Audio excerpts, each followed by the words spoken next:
You ready? No. They are not. The Honorable Samuel Atandi, are you ready to present the petition of, on behalf of Ambassador Josephine Owor, Yes, Speaker, I'm ready. Caroline Otieno and Omonde Abonyo?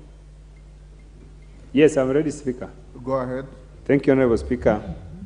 This is petition number 7 of 2022 regarding probable loss of investments in Cyton High Yield Solutions platform.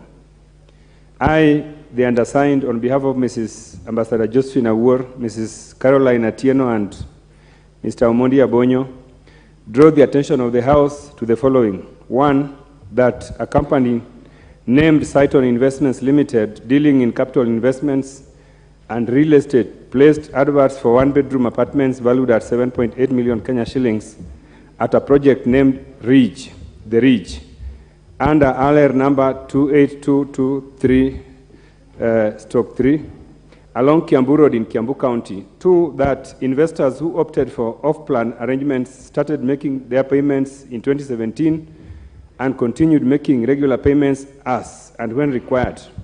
Three, that despite the very little activity on site, Cyton Investment Limited, through their representatives, kept explaining to investors verbally that they were finalizing other developments. Four, that investors made an initial installment of 10% of the sale value plus booking fee of 50,000 Kenya shillings. Five, that by year 2018, some investors who were paying by installment had paid each in excess of Kenya shillings 3.9 million, during which time it seemed the company had started experiencing internal financial problems since no construction ever started.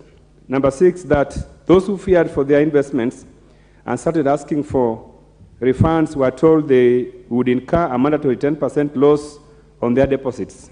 Seven, that in September 2019, when many investors began seeking refund, the company announced that it would put the money in its substitute platform, i.e. Cyton High Yield Solution, for 1 year to earn interest at 18% and then start refunding.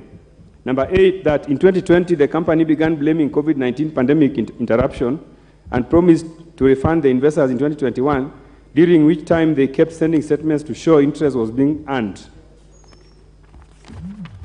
Number nine, that later an administrator was appointed and the company continued to experience financial difficulty, and to date nothing has come to fruition with regards to investors' money, nor has the Ridge project taken off. Number 10, that notwithstanding this debacle, the company has ostensibly kept their posts alive on social media platforms on investment analysis to dupe the investors and unsuspecting Kenyans that it is liquid and in optimum operational capacity.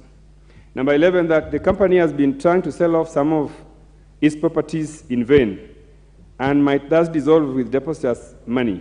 Number 12, that efforts to ensure the company honors the agreement with the investors have not been productive, despite further engagement with the Capital Markets Authority. Number 12, that efforts to ensure the company honors the agreement with the investors have not been productive, despite further engagements with the Capital Markets Authority, CMA. Number 13, that the matter in respect of which this petition is made is not pending before any court of law or constitutional body.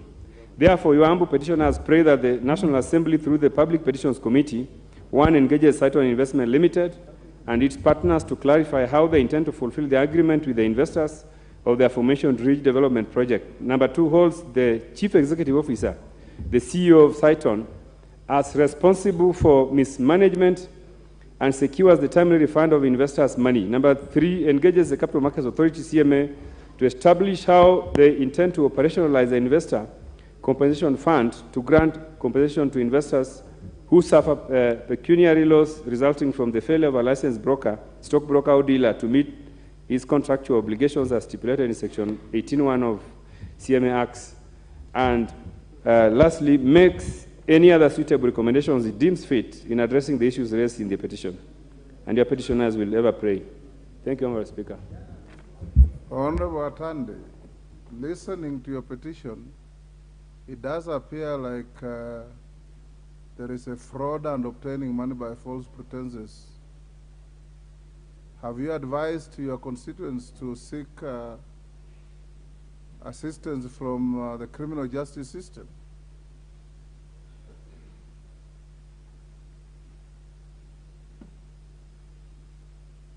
Because what you have read is disclosing a series of criminal offenses. Yes, Honorable Speaker, indeed the petitioners have attempted to seek